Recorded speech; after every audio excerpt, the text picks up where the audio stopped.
This reading is from my podcast called Down to Sleep, where I read books to you every week to help you get a good night's rest. You can listen for free here, Spotify, or other podcast apps. Come and support the podcast on Patreon and get a bonus episode every single week, as well as vote on what book I read next. Hit like and subscribe, and enjoy. If you happen to have read another book about Christopher Robin, you may remember that he once had a swan.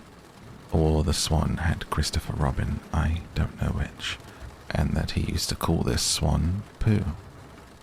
That was a long time ago, and when we said goodbye, we took the name with us, as we didn't think the swan would want it anymore. Well, when Edward Bear said that he would like an exciting name all to himself, Christopher Robin said at once, without stopping to think, that he was Winnie the Pooh. And he was. So, as I have explained the Pooh part, I will now explain the rest of it. You can't be in London for long without going to the zoo. There are some people who begin the zoo at the beginning, called Way In, and walk as quickly as they can, past every cage until they get to the one called Way Out. But the nicest people go straight to the animal that they love the most, and they stay there. So when Christopher Robin goes to the zoo, he goes to where the polar bears are. He whispers something to the third keeper from the left. Doors are unlocked, and we wander through dark passages and up steep stairs, until at last we come to the special cage. And the cage is opened, and out trots something brown and furry. And with a happy cry of, "Oh, bear," Christopher Robin rushes into its arms. Now, this bear's name is Winnie, which shows what a good name for bears it is, but the funny thing is, we can't remember whether Winnie is called after Pooh or Pooh after Winnie. We did know once, but we have forgotten. I had written as far as this when Piglet looked up and said in his squeaky voice, "What about me?" "My dear Piglet," I said, "the whole book is about you." "So it is about Pooh," he said. "You see what it is. He's jealous, because he thinks Pooh is having a grand introduction all to himself. Pooh is the favourite, of course, there is no denying it. But Piglet comes in for a good many things which Pooh misses, because you can't take Pooh to school without everybody knowing it. But Piglet is so small that he slips into a pocket where it is very comforting to feel him when you're not quite sure whether twice 7 is 12 or 22. Sometimes he slips out and has a good look in the ink pot, and in this way he's got more education than Pooh. But Pooh doesn't mind. Some have brains, and some haven't, he says. And there it is. And now all the others are saying, "What about us?" So perhaps the best thing to do is to stop writing introductions and get on with the book. Chapter 1, in which we are introduced to Winnie the Pooh and some bees, and the stories begin. Here is Edward Bear, coming downstairs now, bump, bump, bump, on the back of his head, behind Christopher Robin. It is, as far as he knows, the only way of coming downstairs.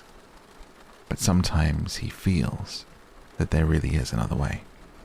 If only he could stop bumping for a moment and think of it. And then he feels that perhaps there isn't. Anyhow, here he is at the bottom, and ready to be introduced to you. Winnie the Pooh.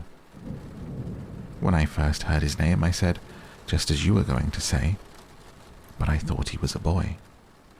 So did I, said Christopher Robin. Then you can't call him Winnie. I don't. But you said, he's Winnie the Pooh. Don't you know what "the" means? Ah, yes, now I do, I said quickly. And I hope you do too, because it's all the explanation that you are going to get.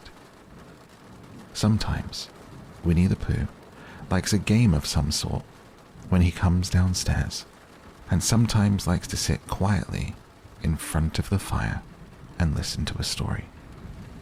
"What about a story?" said Christopher Robin. "What about a story?" I said. "Could you very sweetly tell Winnie the Pooh one?" "I suppose I could," I said. "What sort of stories does he like?" "About himself, because he's that sort of bear." "Oh, I see. So could you, very sweetly?" "I'll try," I said. So I tried. Once upon a time, a very long time ago now, about last Friday, Winnie the Pooh lived in a forest, all by himself, under the name of Sanders. "What does under the name mean?" asked Christopher Robin. "It means he had the name over the door in gold letters and lived under it." Winnie the Pooh wasn't quite sure, said Christopher Robin. "Now I am," said a growly voice. "Then I will go on," said I. One day, when he was out walking, he came to an open place in the middle of the forest. And in the middle of this place was a large oak tree. And from the top of the tree there came a loud buzzing noise. Winnie the Pooh sat down at the foot of the tree. He put his head between his paws and he began to think. First of all, he said to himself, "That buzzing noise means something. You don't get a buzzing noise like that, just buzzing and buzzing without its meaning something. If there's a buzzing noise, somebody's making a buzzing noise. And the only reason for making a buzzing noise that I know of is because you're a bee." Then he thought for another long time and said, "And the only reason for being a bee that I know of is making honey." And then he got up and said, "And the only reason for making honey is so as I can eat it." So he began to climb the tree. He climbed and he climbed and he climbed. And as he climbed, he sang a little song to himself. And it went like this. "Isn't it funny how a bear likes honey? Buzz, buzz, buzz. I wonder why he does." Then he climbed a little further and a little further and then just a little further. By that time, he had thought of another song. It's a very funny thought that if bears were bees, they'd build their nests at the bottom of trees. And that being so, if the bees were bears, we shouldn't have to climb up all these stairs. He was getting rather tired by this time, so that's why he sang a complaining song. He was nearly there now, and if he just stood on that branch, crack. "Oh, help," said Pooh, as he dropped 10 feet on the branch below him. "If only I hadn't," he said, as he bounced 20 feet onto the next branch. "You see what I meant to do," he explained, as he turned head over heels and crashed onto another branch 30 feet below. "What I meant to do, of course it was rather," he admitted as he slithered very quickly through the next 6 branches. "It all comes, I suppose," he decided, as he said goodbye to the last branch, spun round 3 times, and flew gracefully into a bush. "It all comes of liking honey so much. Oh, help." He crawled out of the bush, brushed the prickles from his nose, and began to think again. And the first person that he thought of was Christopher Robin. "Was that me?" said Christopher Robin in an awed voice, hardly daring to believe it. "That was you." Christopher Robin said nothing. but his eyes got larger and larger, and his face got pinker and pinker. So Winnie the Pooh went round to his friend Christopher Robin, who lived behind a green door in another part of the forest. "Good morning, Christopher Robin," he said. "Good morning, Winnie the Pooh," said you. "I wonder if you've got such a thing as a balloon about you." "A balloon?" "Yes. I just said to myself coming along, I wonder if Christopher Robin has such a thing as a balloon about him. I just said to myself, thinking of balloons and wondering." "What do you want a balloon for?" you said. Winnie the Pooh looked round to see that nobody was listening. He put his paw to his mouth and said in a deep whisper, "Honey." "But you don't get honey with balloons." "I do," said Pooh. "Well, it just happened that you had been to a party the day before at the house of your friend Piglet, and you had balloons at the party. You had had a big green balloon, and one of Rabbit's relations had had a big blue one, and had left it behind, being really too young to go to a party at all. And so you had brought the green one and the blue one home with you. Which one would you like?" you asked Pooh. He put his head between his paws and thought very carefully. "It's like this," he said. "When you go after honey with a balloon, the great thing is not to let the bees know you're coming. Now, if you have a green balloon, they might think you are only part of the tree and not notice you. And if you have a blue balloon, they might think you were only part of the sky and not notice you. And the question is, which is most likely?" "Wouldn't they notice you underneath the balloon?" you asked. "They might, or they might not," said Winnie the Pooh. "You never can tell with bees." He thought for a moment and said, "I shall try to look like a small black cloud. That will deceive them." "Then you would better have the blue balloon," you said.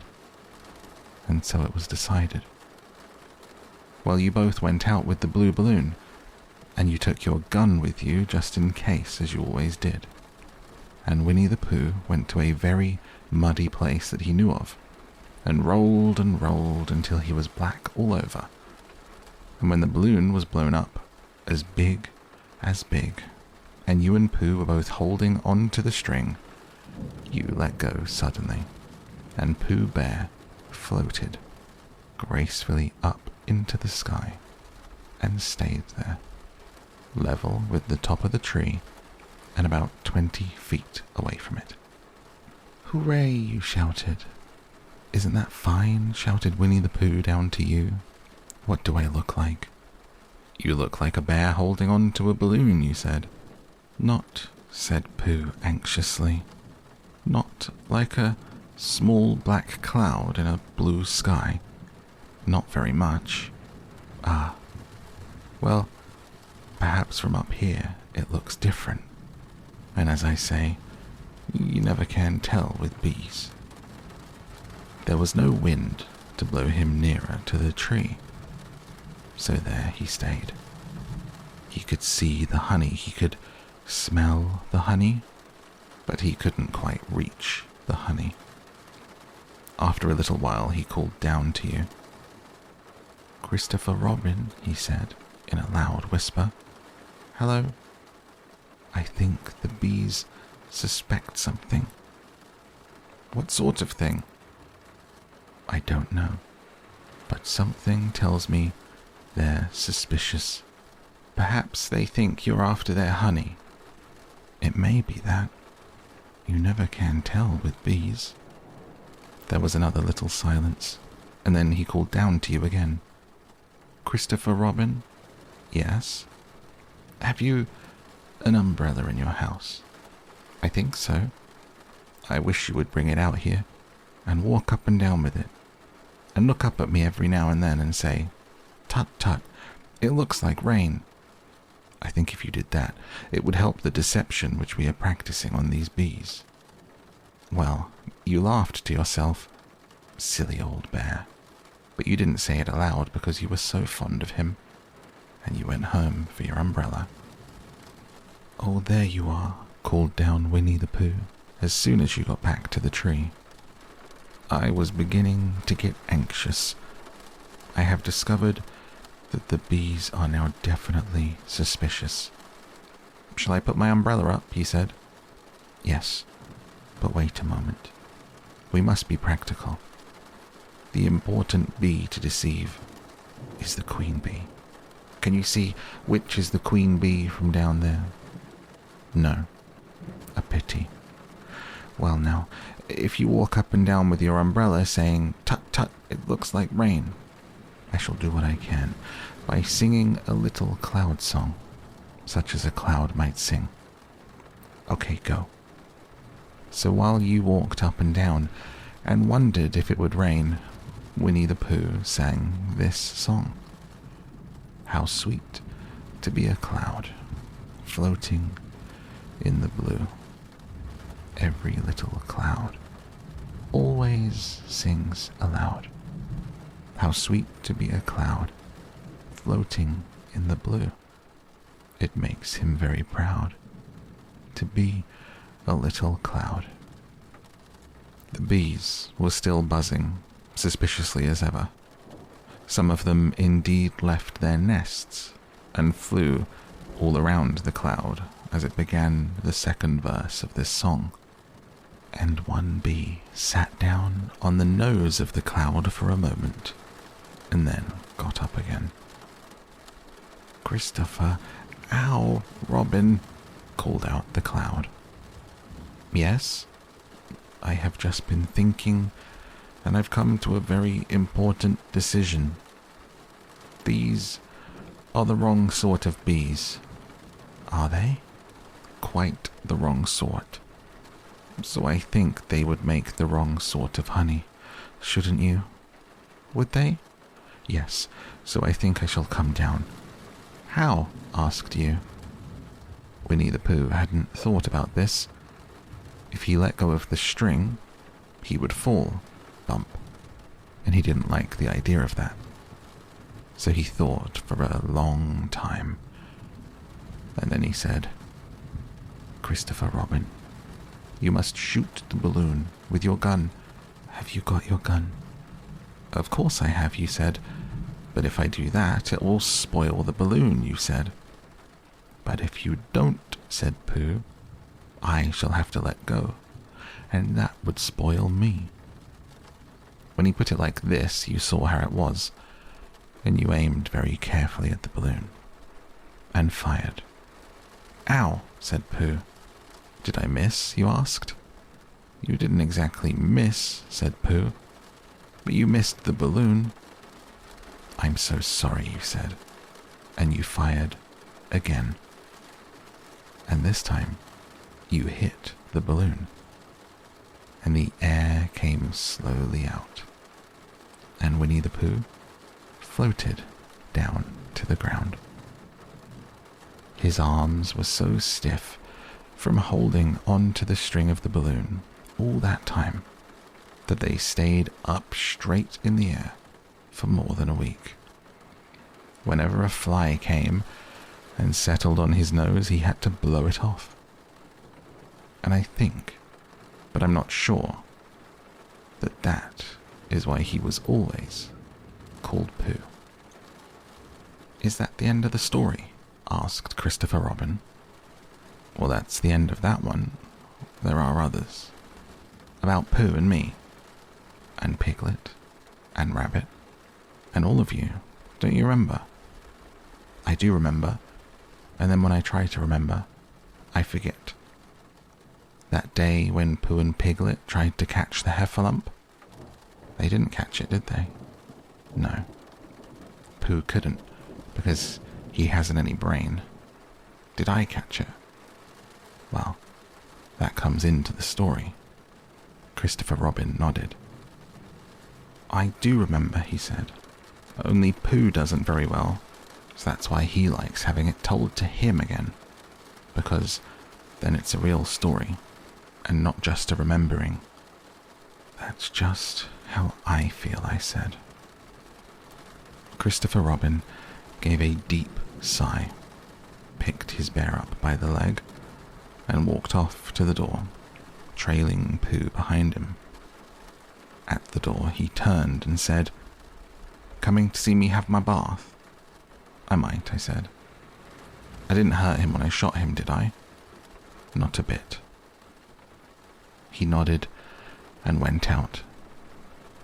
And in a moment, I heard Winnie the Pooh, bump, bump, bump, going up the stairs behind him. Chapter 2, in which Pooh goes visiting and gets into a tight place.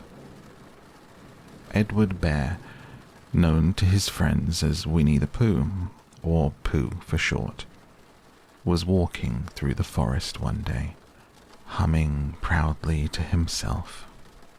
He had made up a little hum that very morning as he was doing his stoutness exercises in front of the glass.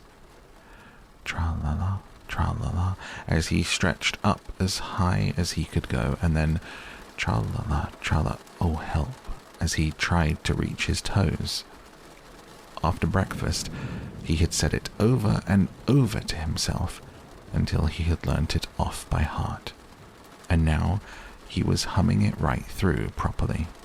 Well, he was humming this hum to himself and walking along gaily, wondering what everybody else was doing and what it felt like being somebody else, when suddenly he came to a sandy bank, and in the bank was a large hole. "Aha," said Pooh.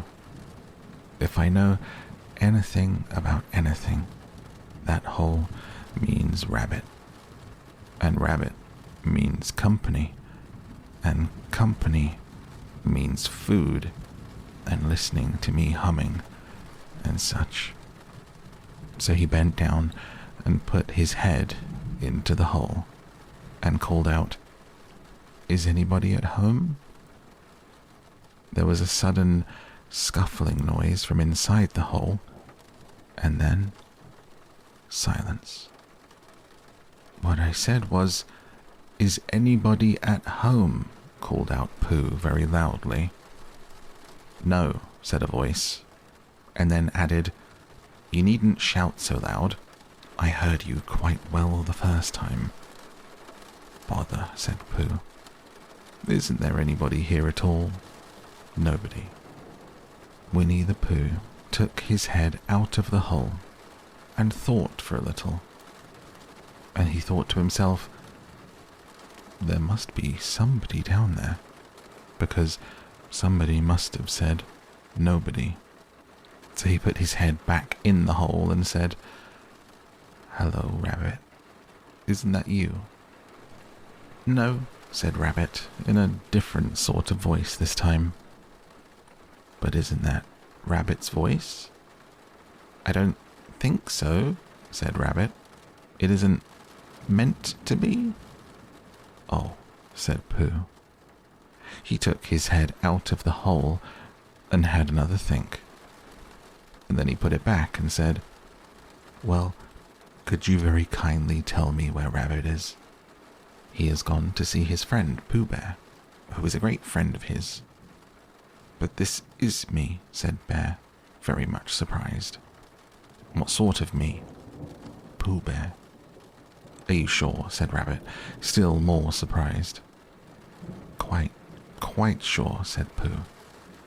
"Oh, well, then come in."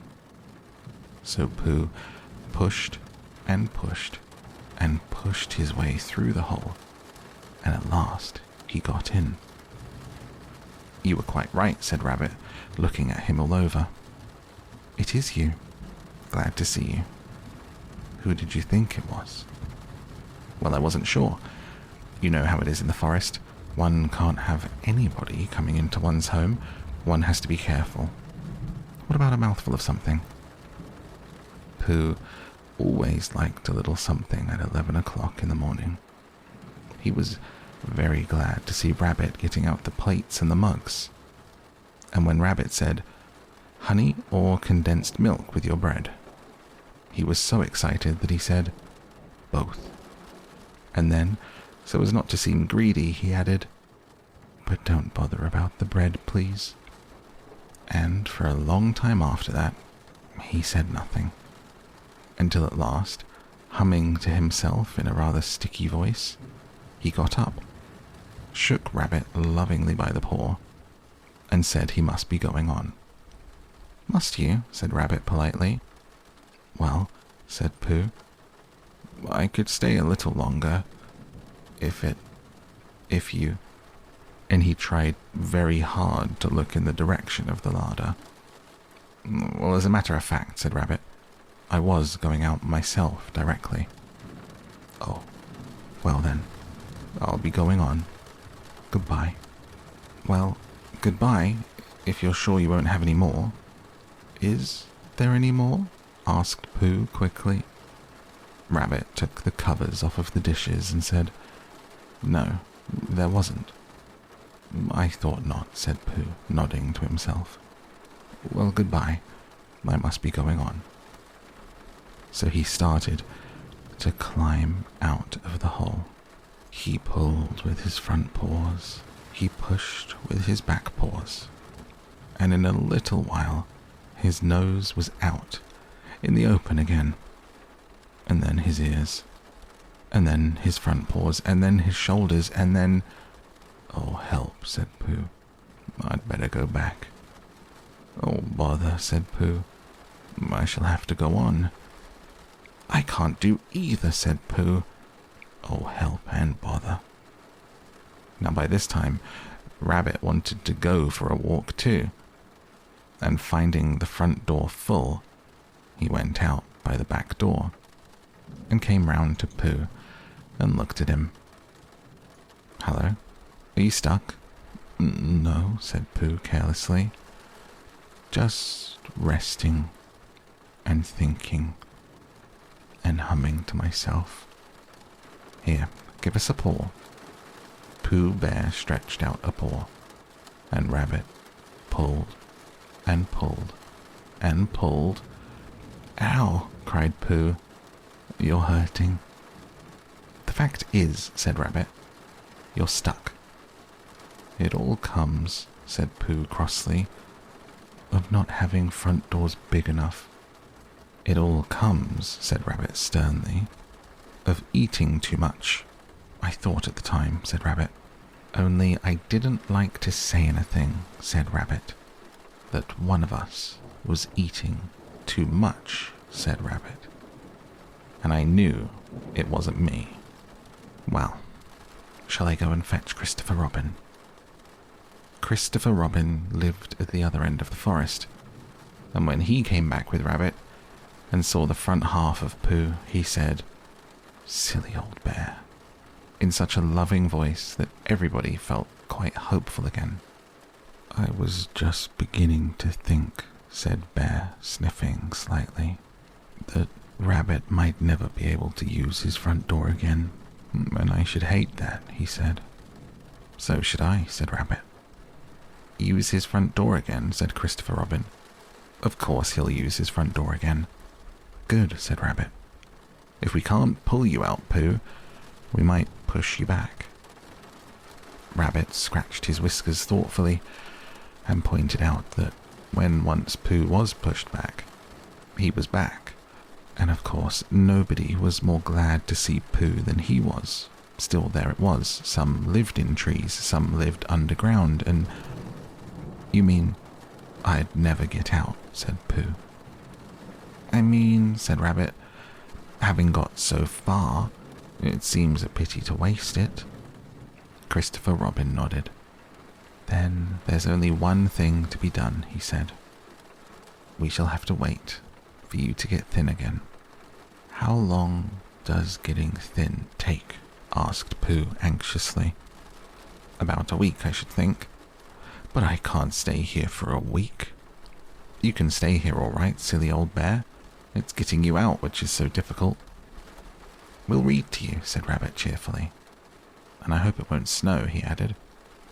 "And I say, old fellow, you're taking up a good deal of room in my house. Do you mind if I use your back legs as a towel horse? Because, I mean, there they are, doing nothing. And it would be very convenient just to hang towels on them." "A week," said Pooh gloomily. "What about meals?" "I'm afraid no meals," said Christopher Robin, "because of getting thin quicker. But we will read to you." Bear began to sigh, and then found he couldn't because he was so tightly stuck, and a tear rolled down his eye as he said, "Would you read a sustaining book, such as would help and comfort a wedged bear in great tightness?" So, for a week, Christopher Robin read that sort of book at the north end of Pooh, and Rabbit hung his washing on the south end. And in between, Bear felt himself getting slenderer and slenderer. And at the end of the week, Christopher Robin said, "Now." So he took hold of Pooh's front paws, and Rabbit took hold of Christopher Robin. And all Rabbit's friends and relations took a hold of Rabbit, and they all pulled together. And for a long time, Pooh only said, "Ow," and "Oh." And then, all of a sudden, he said, "Pop," just as if a cork were coming out of a bottle. And Christopher Robin and Rabbit and all of Rabbit's friends and relations went head over heels backwards, and on top of them came Winnie the Pooh, free. So with a nod of thanks to his friends, he went on with his walk through the forest, humming proudly to himself. But Christopher Robin looked after him lovingly and said to himself, "Silly old bear." Chapter 3, in which Pooh and Piglet go hunting and nearly catch a woozle. The Piglet lived in a very grand house in the middle of a beech tree, and the beech tree was in the middle of the forest, and the Piglet lived in the middle of the house. Next to his house was a piece of broken board which had "Trespassers W" on it. When Christopher Robin asked the Piglet what it meant, he said it was his grandfather's name, and had been in the family for a long time. Christopher Robin said you couldn't be called Trespassers W, and Piglet said, yes you could, because his grandfather was, and it was short for Trespassers Will, which was short for Trespassers William, and his grandfather had had two names in case he lost one, Trespassers after an uncle, and William after Trespassers. "I've got two names," said Christopher Robin carelessly. "Well, there you are, that proves it," said Piglet. One fine winter's day, when Piglet was brushing away the snow in front of his house, he happened to look up, and there was Winnie the Pooh. Pooh was walking round and round in a circle, thinking of something else, and when Piglet called to him, he just went on walking. "Hello," said Piglet. "What are you doing?" "Hunting," said Pooh. "Hunting what?" "Tracking something," said Winnie the Pooh very mysteriously. "Tracking what?" said Piglet, coming closer. "That's just what I ask myself. I ask myself, what? What do you think you'll answer?" "I shall have to wait until I catch up with it," said Winnie the Pooh. "Now look there." He pointed to the ground in front of him. "What do you see there?" "Tracks," said Piglet. "Paw marks." He gave a little squeak of excitement. "Oh, Pooh, do you think it's a woozle?" "It may be," said Pooh. "Sometimes it is, sometimes it isn't. You never can tell with paw marks." With these few words he went on tracking, and Piglet, after watching him for a minute or two, ran after him. Winnie the Pooh had come to a sudden stop, and was bending over the tracks in a puzzled sort of way. "What's the matter?" asked Piglet. "It's a very funny thing," said Bear. "But there seems to be 2 animals now. This, whatever it was, has been joined by another, whatever it is, and the 2 of them are now proceeding in company. Would you mind coming with me, Piglet, in case they turn out to be hostile animals?" Piglet scratched his ear in a nice sort of way, and said that he had nothing to do until Friday, and would be delighted to come, in case it really was a woozle. "You mean, in case it really is 2 woozles," said Winnie the Pooh. And Piglet said that anyhow he had nothing to do until Friday, so off they went, together. There was a small spinney of larch trees just here, and it seemed as if the 2 woozles, if that is what they were, had been going round this spinney. So round this spinney went Pooh and Piglet after them, Piglet passing the time by telling Pooh what his grandfather, Trespassers W, had done to remove stiffness after tracking, and how his grandfather, Trespassers W, had suffered in his later years from shortness of breath, and other matters of interest, and Pooh wondering what a grandfather was like, and if perhaps this was 2 grandfathers that they were after now, and if so, whether he would be allowed to take one home and keep it, and what Christopher Robin would say. And still the tracks went on in front of them. Suddenly, Winnie the Pooh stopped and pointed excitedly in front of him. "Look." "What?" said Piglet with a jump. And then, to show that he hadn't been frightened, he jumped up and down once or twice more, in an exercising sort of way. "The tracks," said Pooh. "A 3rd animal has joined the other 2. "Pooh," cried Piglet, "do you think it's another woozle?"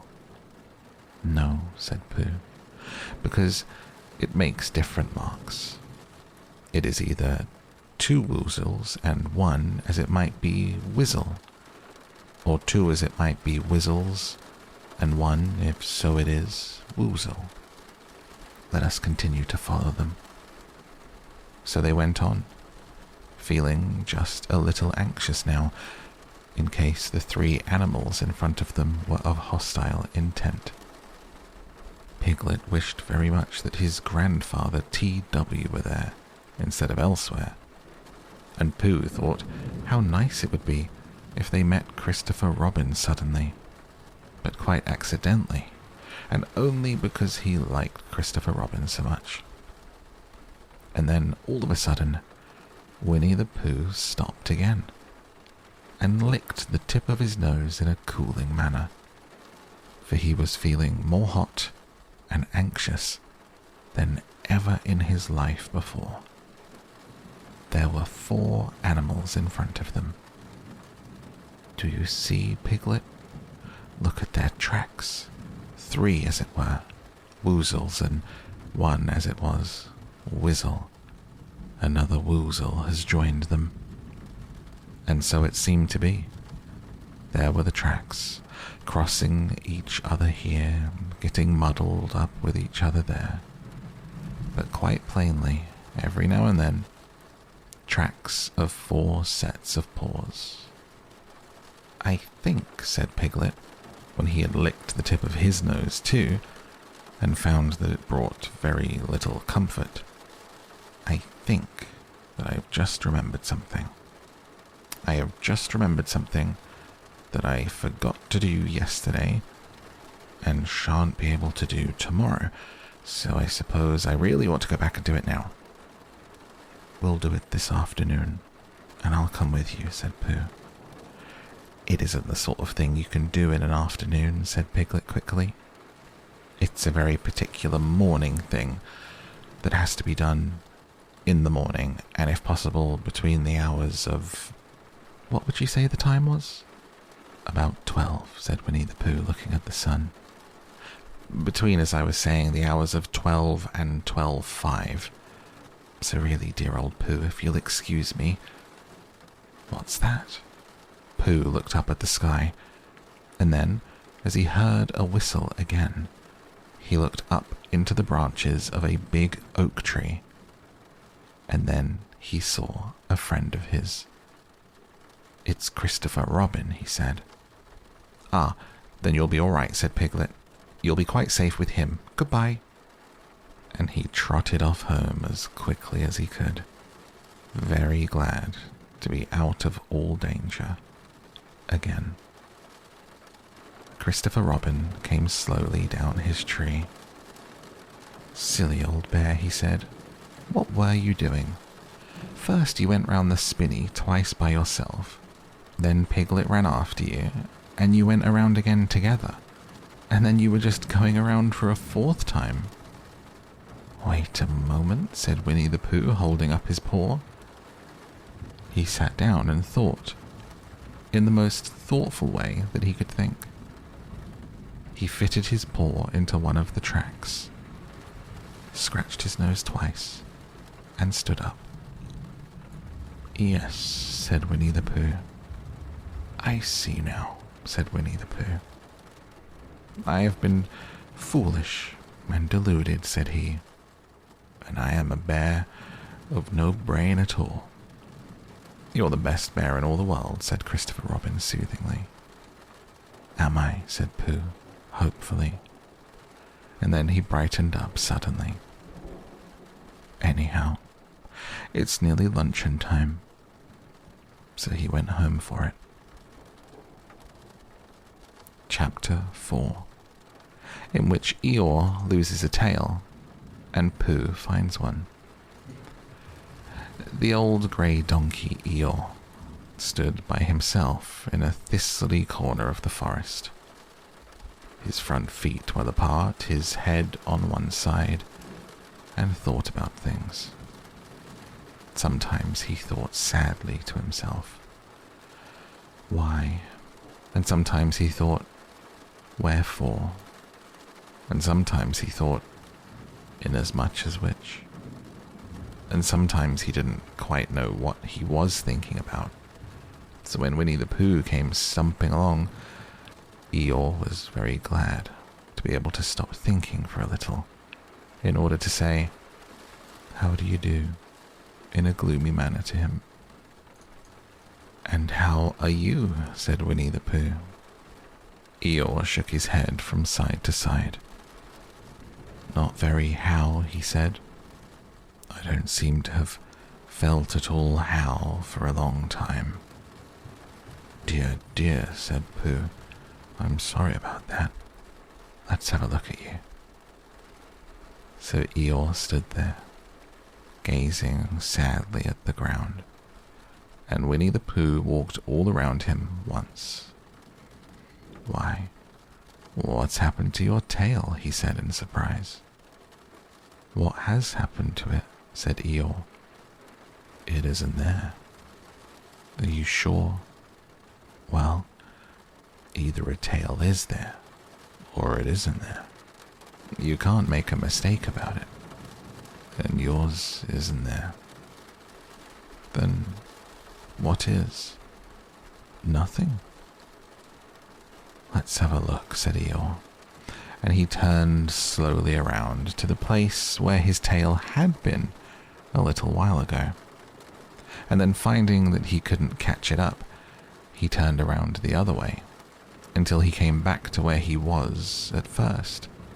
He put his head down and looked between his legs, and at last he said, with a long, sad sigh, I believe you're right. Of course I'm right, said Pooh. That accounts for a good deal, said Eeyore gloomily. It explains everything. No wonder. You must have left it somewhere, said Winnie the Pooh. Somebody must have taken it, said Eeyore. How like them, he added, after a long silence. Pooh felt that he ought to say something helpful about it, but didn't quite know what. So he decided to do something helpful instead.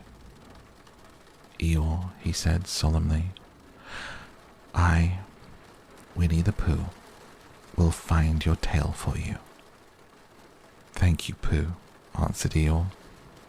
You're a real friend, not like some. So Winnie the Pooh went off to find Eeyore's tail. It was a fine spring morning in the forest as he started out. Little soft clouds played happily in a blue sky, skipping from time to time in front of the sun, as if they had come to put it out, and then sliding away suddenly so that the next might have his turn. Through them and between them the sun shone bravely.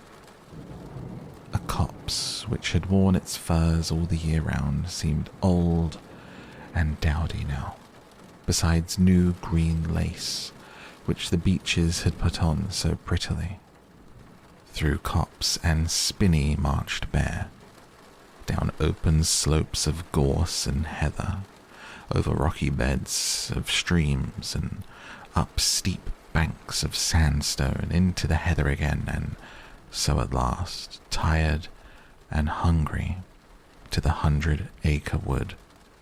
For it was in the 100-acre wood that Owl lived. And if anyone knows anything about anything, said Bear to himself, it's Owl who knows something about something. Or my name's not Winnie the Pooh, which it is. So there you are.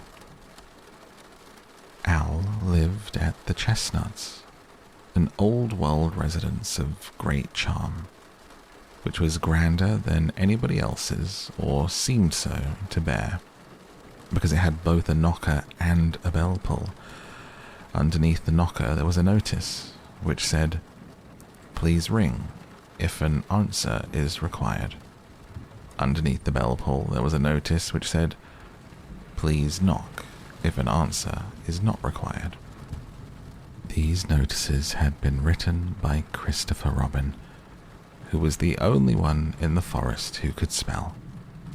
For Owl, wise though he was in many ways, able to read and write and spell his own name, yet somehow went all to pieces over delicate words like measles and buttered toast. Winnie the Pooh read the two notices very carefully, first from left to right, and afterwards, in case he missed some of it, from right to left. Then, to make quite sure, he knocked and pulled the knocker. He pulled and knocked the bell rope, and called out in a very loud voice, "Owl, I require an answer. It's Bear speaking." And the door opened, and Owl looked out. "Hello, Pooh," he said. "How's things?" "Terrible and sad," said Pooh, "because Eeyore, who is a friend of mine, has lost his tail, and he's moping about it. Could you very kindly tell me how to find it for him?"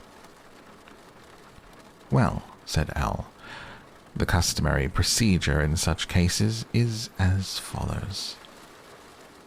"What does crustamony precede cake mean?" said Pooh, "for I am a bear of very little brain, and long words bother me." "It means the thing to do." "As long as it means that, I don't mind," said Pooh humbly. "The thing to do is as follows. First, issue a reward, and then—" "Just a moment," said Pooh, holding up his paw. "What do we do to this? What you were saying?" You sneezed as you were going to tell me. I didn't sneeze. Yes, you did, Al. Excuse me, Pooh, but I didn't. You can't sneeze without knowing it. Well, you can't know it without something having been sneezed. What I said was, first issue a reward. You're doing it again, said Pooh sadly. A reward, said the owl very loudly. We write a notice to say that we will give a large something to anybody who finds Eeyore's tail. I see, said Pooh, nodding his head. Talking about large somethings, he went on dreamily. I generally have a small something about now, about this time in the morning. He looked wistfully at the cupboard in the corner of Owl's parlor.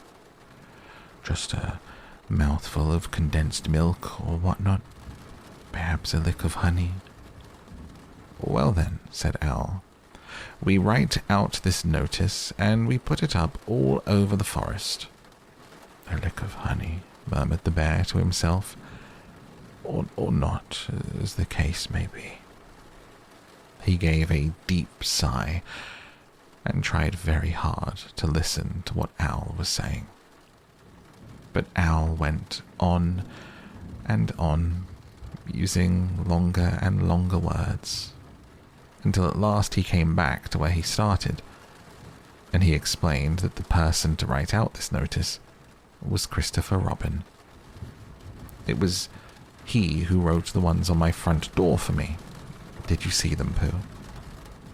For some time now, Pooh had been saying yes and no, in turn, with his eyes shut, to all that Owl was saying.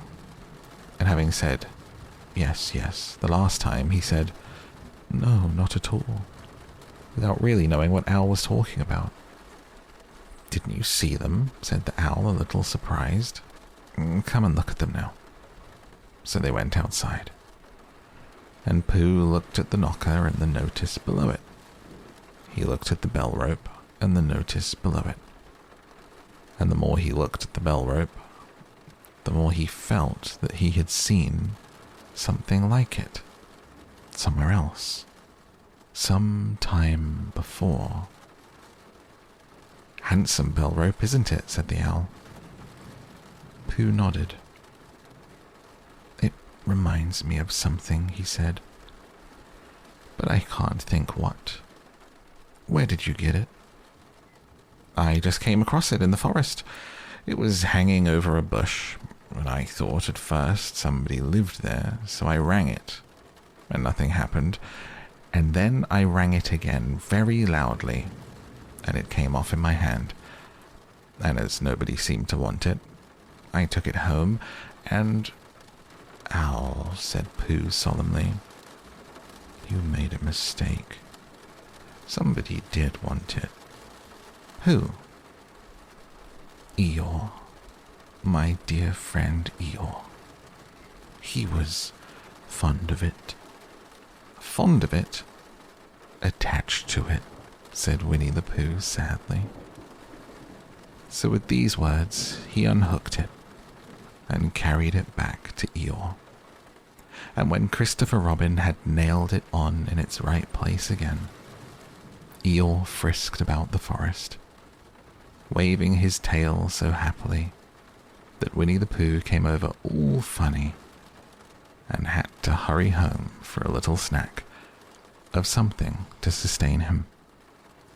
Wiping his mouth half an hour afterwards, he sang to himself proudly, "Who found the tail?" "I," said Pooh, "at 1:45, only it was 11:15, really. I found the tail." The end. In which Piglet meets a heffalump.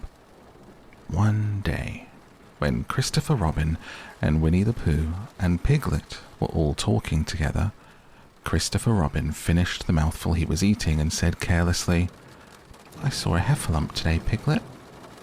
"What was it doing?" asked Piglet. just lumping along, said Christopher Robin. I don't think it saw me. I saw one once, Piglet said. At least I think I did. Only perhaps it wasn't. So did I, said Pooh, wondering what a heffalump was like. You don't often see them, said Christopher Robin carelessly. Not now, said Piglet. Not at this time of year, said Pooh. Then they all talked about something else, until it was time for Pooh and Piglet to go home together. At first, as they stumped along the path which edged the 100-acre wood, they didn't say much to each other. But when they came to the stream and had helped each other across the stepping stones, and were able to walk side by side again over the heather, they began to talk in a friendly way about this and that. And Piglet said, "If you see what I mean, Pooh." And Pooh said, "It's just what I think myself, Piglet." And Piglet said, "But on the other hand, Pooh, we must remember." And Pooh said, "Quite true, Piglet, although I had forgotten it for the moment." And then as they came to the 6 pine trees, Pooh looked round to see that nobody else was listening, and said in a very solemn voice, "Piglet, I have decided to do something." "What have you decided, Pooh?" "I have decided to catch a heffalump." Pooh nodded his head several times as he said this, and waited for Piglet to say, "How?" or "Pooh, you couldn't," or something helpful of that sort. But Piglet said nothing. The fact was, Piglet was wishing that he had thought about it first. "I shall do it," said Pooh, after waiting a little bit longer, "by means of a trap. And it must be a cunning trap, so you'll have to help me, Piglet." "Pooh," said Piglet, feeling quite happy again now. "I will." And then he said, "How shall we do it?" And Pooh said, "That's just it. How?" And they sat down together to think it out. Pooh's first idea was that they should dig a very deep pit, and then the heffalump would come along and fall into the pit and... "Why?" said Piglet. "Why what?" said Pooh. "Why would he fall in?" Pooh rubbed his nose with his paw, and said that the heffalump might be walking along, humming a little song, looking up at the sky, wondering if it would rain, and so he wouldn't see the very deep pit until he was halfway down, when it would be too late. Piglet said that this was a very good trap, but supposing it were raining already? Pooh rubbed his nose again, and said that he hadn't thought of that. And then he brightened up, and said if it were raining already, the heffalump would be looking at the sky, wondering if it would clear up, and so he wouldn't see the very deep pit until he was halfway down, when it would be too late. Piglet said that now that this point had been explained, he thought it was a cunning trap. Pooh was very proud when he heard this, and he felt that the heffalump was as good as caught already. But there was just one other thing which had to be thought about, and it was this: where should they dig the very deep pit? Piglet said that the best place would be somewhere a heffalump was, just before he fell into it, only about a foot further on. But then he would see us digging it, said Pooh. Not if he was looking at the sky.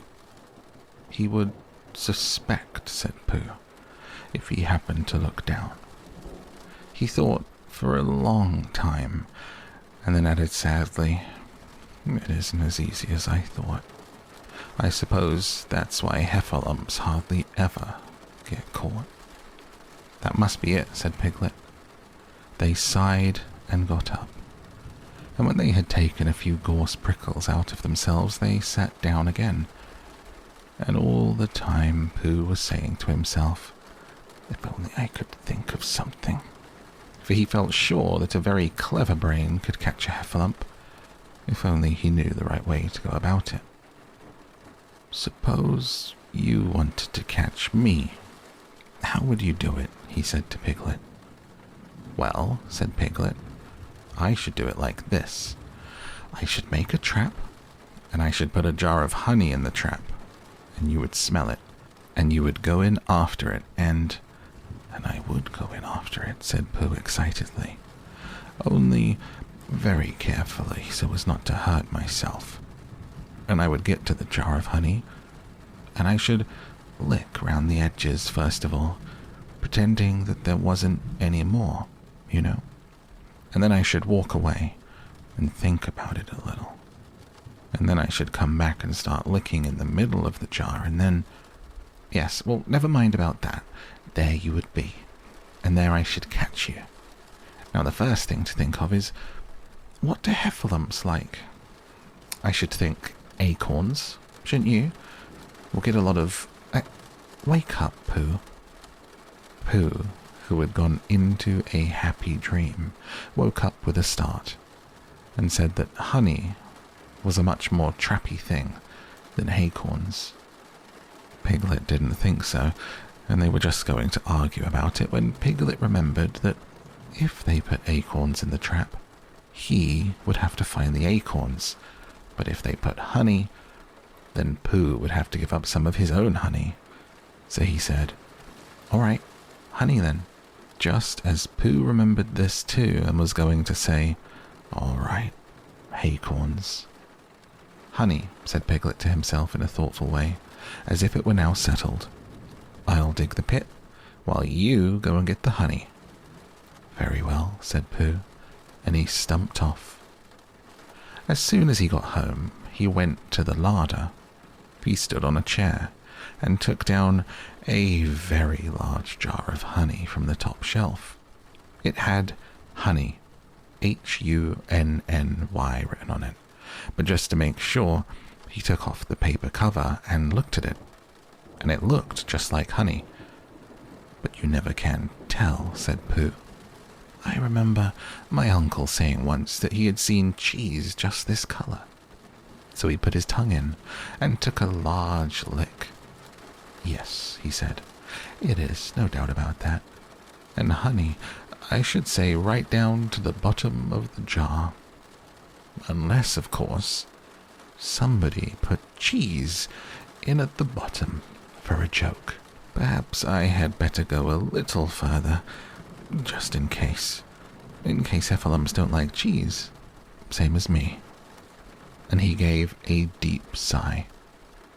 I was right.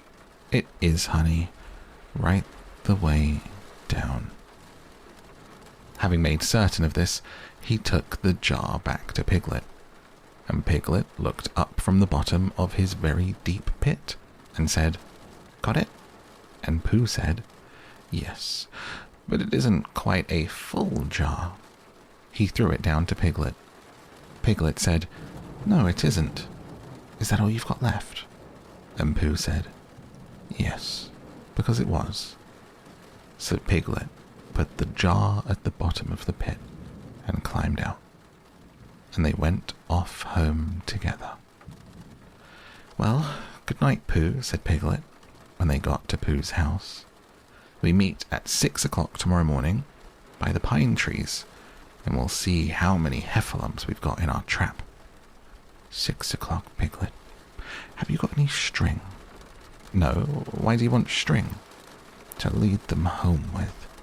Oh, I think heffalumps come if you whistle. Some do, and some don't. You never can tell with heffalumps. Well, good night. Good night. And off Piglet trotted to his house, Trespassers W, while Pooh made his preparations for bed.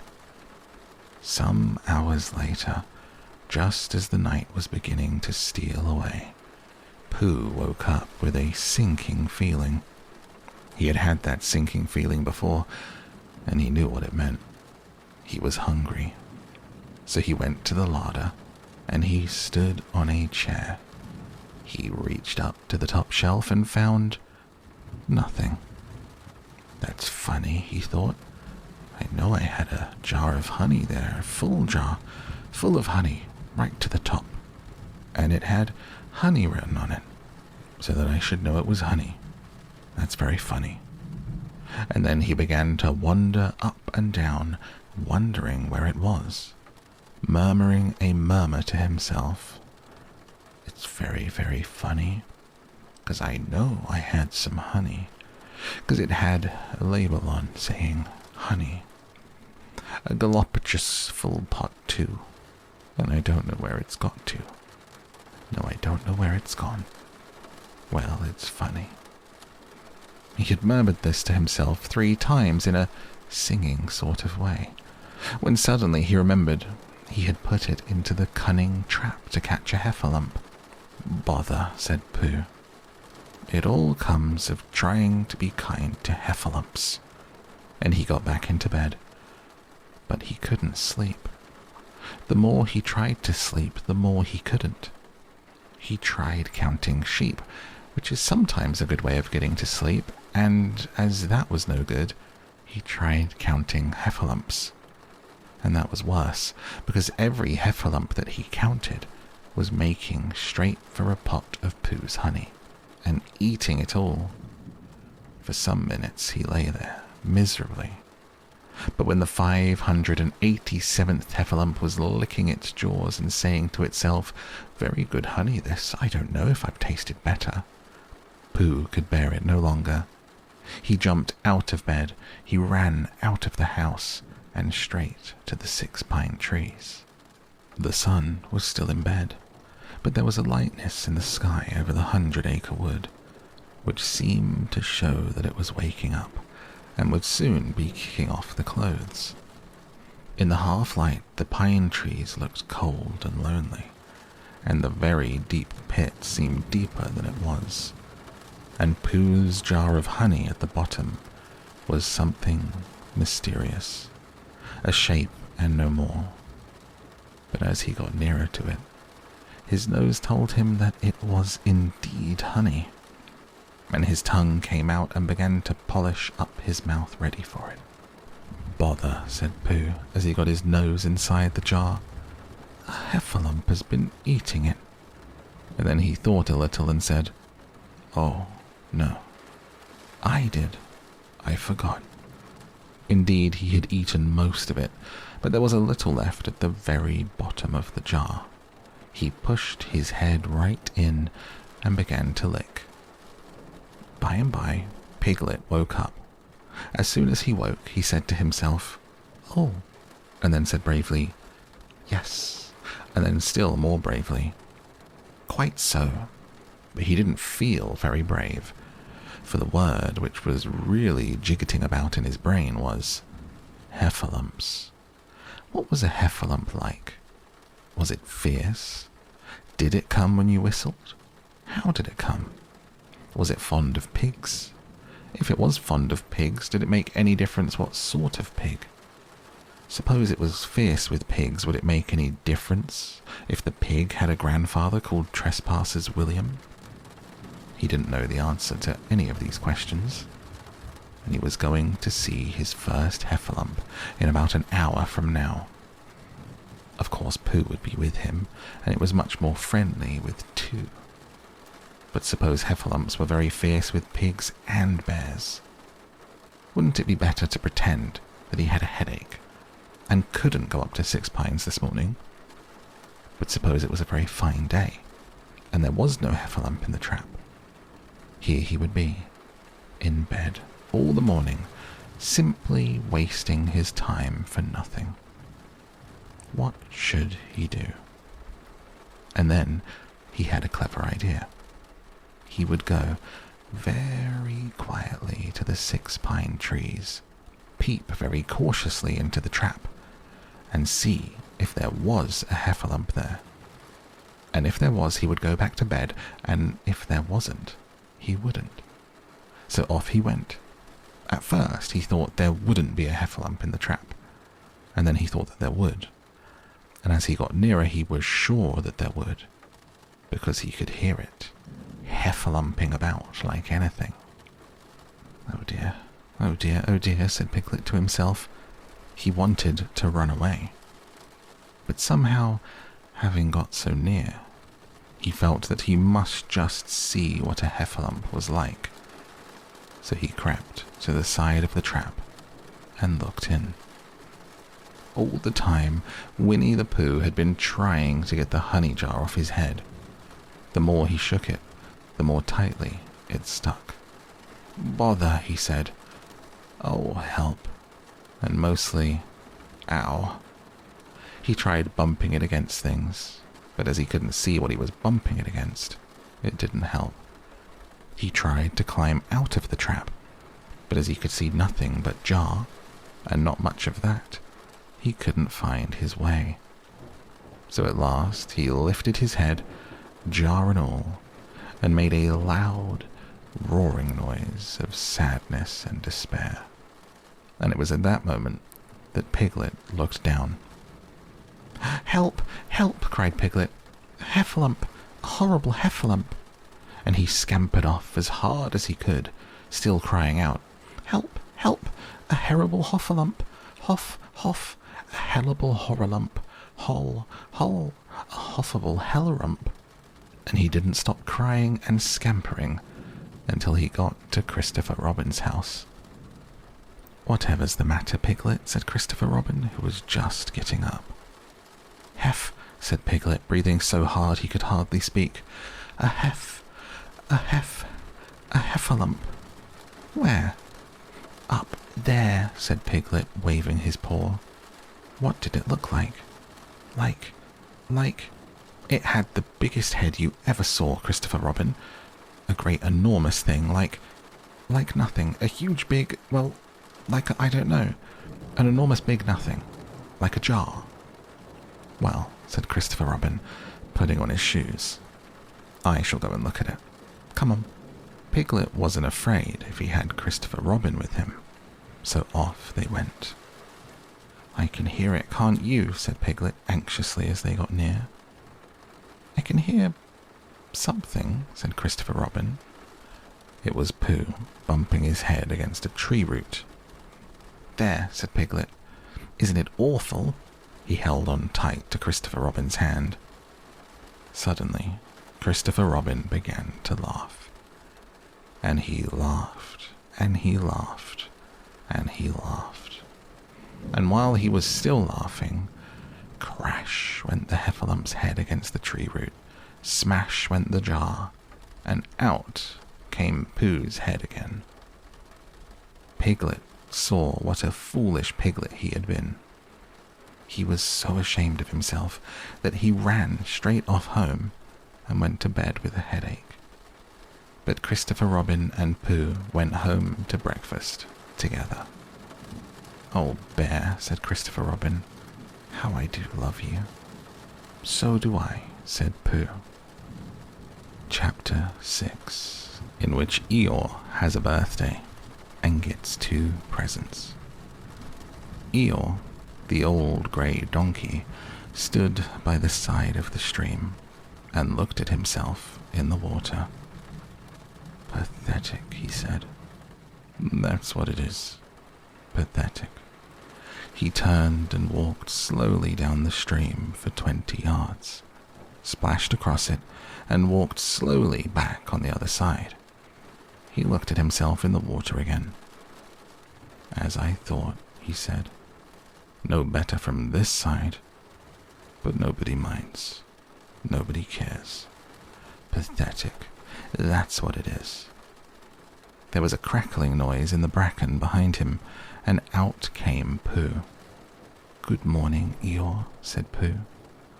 "Good morning, Pooh Bear," said Eeyore gloomily. "If it is a good morning, which I doubt." "Why, what's the matter?" "Nothing, Pooh Bear, nothing. We can't all, and some of us don't. That's all there is to it." "Can't all what?" said Pooh, rubbing his nose.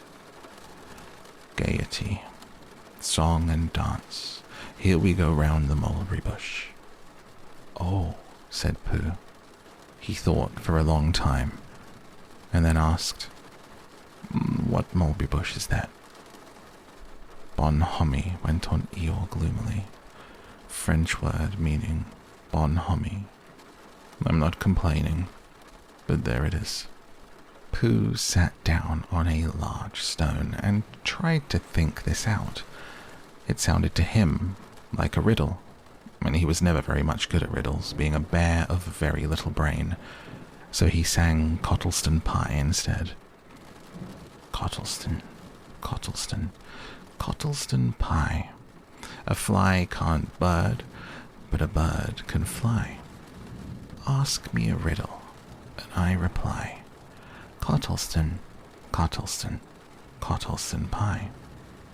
That was the first verse, and when he had finished it, Eeyore didn't actually say that he didn't like it, so Pooh very kindly sang the second verse to him. Cottleston, Cottleston, Cottleston Pie. A fish can't whistle, and neither can I. Ask me a riddle, and I reply, Cottleston, Cottleston, Cottleston Pie. Eeyore still said nothing at all, so Pooh hummed the third verse quietly to himself. Cottleston, Cottleston, Cottleston Pie. Why does a chicken? I don't know why. Ask me a riddle, and I reply, Cottleston, Cottleston, Cottleston Pie. That's right, said Eeyore. Sing. Umpty tiddly umpty too. Here we go, gathering nuts in May. Enjoy yourself. I am, said Pooh. Some can, said Eeyore. Why, what's the matter? Is anything the matter? You seem so sad, Eeyore. Sad? Why should I be sad? It's my birthday. The happiest day of the year. Your birthday, said Pooh in great surprise. Of course it is. Can't you see? Look at all the presents I have had. He waved a foot from side to side. Look at my birthday cake. Candles, pink sugar. Pooh looked, first to the right and then to the left. Presents, said Pooh. Birthday cake? Where? Can't you see them? No, said Pooh. Neither can I, said Eeyore. Joke, he explained. Ha, ha. Pooh scratched his head, being a little puzzled by all of this. But is it really your birthday, he asked. It is. Oh, well, many happy returns of the day, Eeyore. And many happy returns to you, Pooh Bear. But it isn't my birthday. No, it's mine. But you said many happy returns. Well, why not? You don't always want to be miserable on my birthday, do you? Oh, I see, said Pooh. It's bad enough, said Eeyore, almost breaking down. Being miserable myself. What with no presents and no cake and no candles and no proper notice taken of me at all. But if everybody else is going to be miserable too, this was too much for Pooh. Stay there, he called to Eeyore, as he turned and hurried back home as quick as he could, for he felt that he must get poor Eeyore a present of some sort at once, and he could always think of a proper one afterwards. Outside his house he found Piglet jumping up and down trying to reach the knocker. Hello, Piglet, he said. Hello, Pooh, said Piglet. What are you trying to do? I was trying to reach the knocker, said Piglet. I just came round. Let me do it for you, said Pooh kindly. He reached up and knocked at the door. I've just seen Eeyore, he began, and poor Eeyore is in a very sad condition because it's his birthday, and nobody's taken any notice of it. He's very gloomy. You know what Eeyore is, and there he was. And what a long time whoever lives here is answering this door. And he knocked again. But Pooh, said Piglet, it's your own house. Oh, said Pooh, so it is. Well, let's go in. So in they went. The first thing Pooh did was to go to the cupboard to see if he had a quite small jar of honey left, and he had, so he took it down. "I'm giving this to Eeyore," he explained, "as a present. What are you going to give?" "Couldn't I give it too?" said Piglet. "From both of us." "No," said Pooh. "That would not be a good plan." "All right, I'll give him a balloon.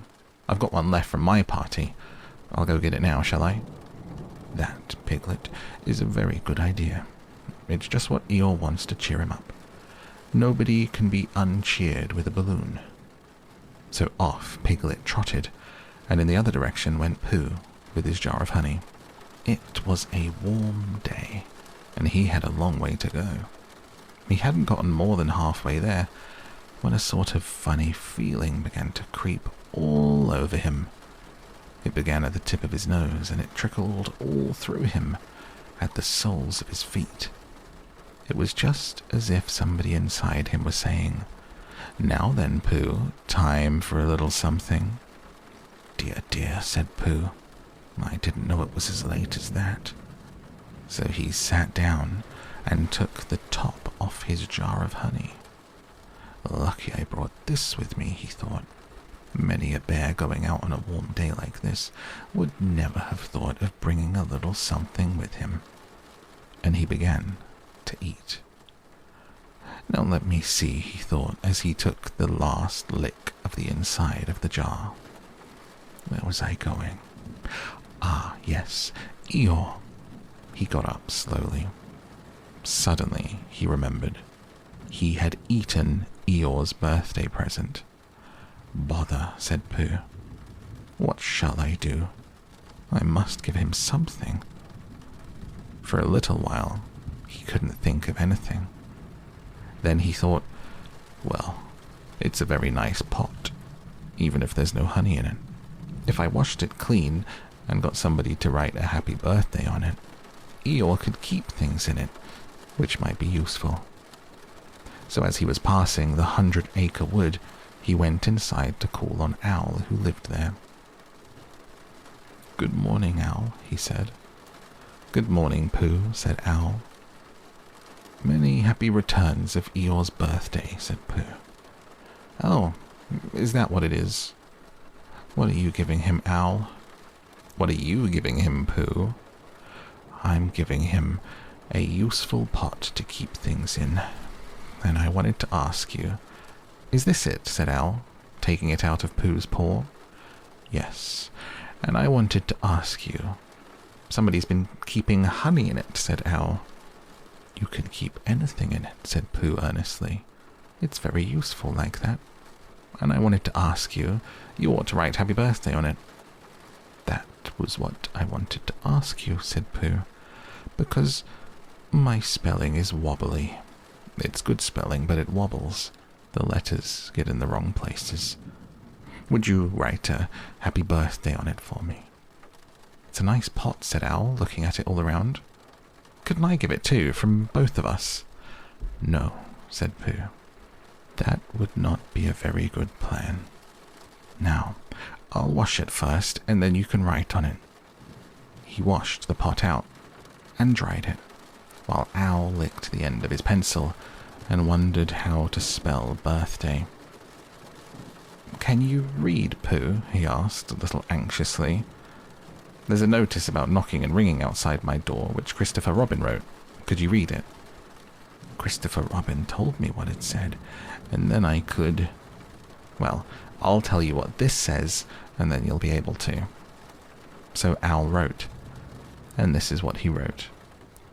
"Hippy Pappy Bithida Birthday." Pooh looked on admiringly. "I'm just saying happy birthday," said Owl carelessly. "It's a nice long one," said Pooh, very much impressed by it. "Well, actually, of course, I'm saying very happy birthday, with love, from Pooh. Naturally, it takes a good deal of pencil to say a long thing like that." "Oh, I see," said Pooh. While all this was happening, Piglet had gone back to his own house to get Eeyore's balloon. He held it very tightly against himself so that it shouldn't be blown away. He ran as fast as he could, so as to get to Eeyore before Pooh did, for he thought that he would like to be the first one to give a present, just as if he had thought of it without being told by anybody.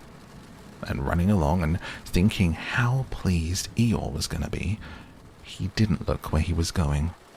Suddenly he put his foot in a rabbit hole and fell down flat on his face. Bang! Piglet lay there, wondering what had happened.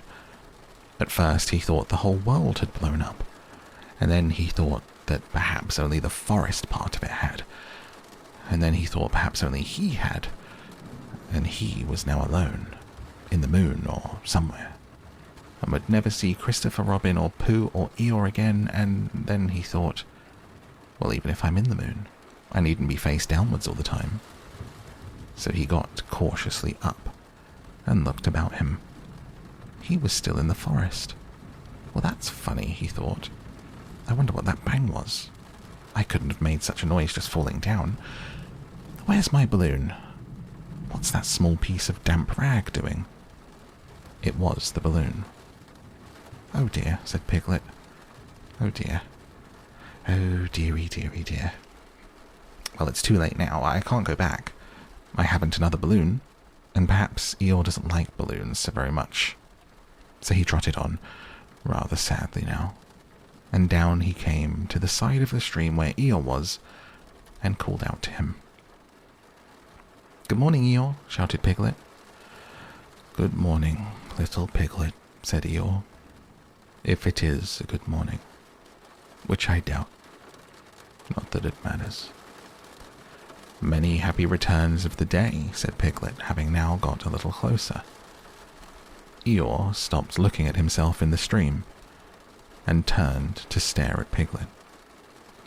"Just say that again," he said. Wait a moment." Balancing on 3 legs, he began to bring his 4th leg very cautiously up to his ear. "I did this yesterday," he explained as he fell down for the 3rd time. "It's quite easy. It's so I can hear better.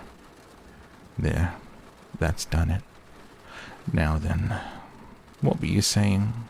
He pushed his ear forward with his hoof. "Many happy returns of the day," said Piglet again. "Meaning me?" "Of course, Eeyore." "My birthday?" "Yes. Me. Having a real birthday?" "Yes, Eeyore, and I've brought you a present."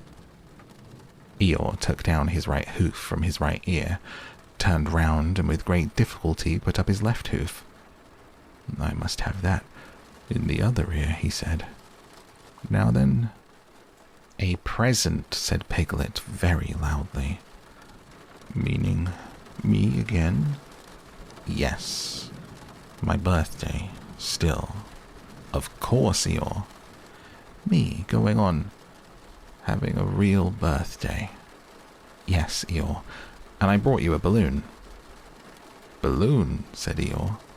"You did say balloon. One of those big colored things that you blow up. Gaiety, song and dance, here we are, there we are." "Yes, but I'm afraid, I'm very sorry, Eeyore, but when I was running along to bring it to you, I fell down." "Dear, dear, how unlucky. You ran too fast, I expect. You didn't hurt yourself, little Piglet?" "No, but Eeyore, I burst the balloon." There was a very long silence. "My birthday balloon?" "Yes, Eeyore," said Piglet, sniffling a little. "Here it is, with many happy returns of the day." He gave Eeyore the small piece of damp rag. "Is this it?" said Eeyore, a little surprised. Piglet nodded. "My present." Piglet nodded again. "The balloon." "Yes." "Thank you, Piglet," said Eeyore. "You don't mind me asking," he went on, "but what color was this balloon when it was a balloon?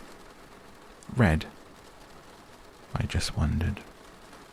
Red, he murmured to himself. My favorite color. How big was it? About as big as me. I just wondered. About as big as Piglet, he said to himself sadly.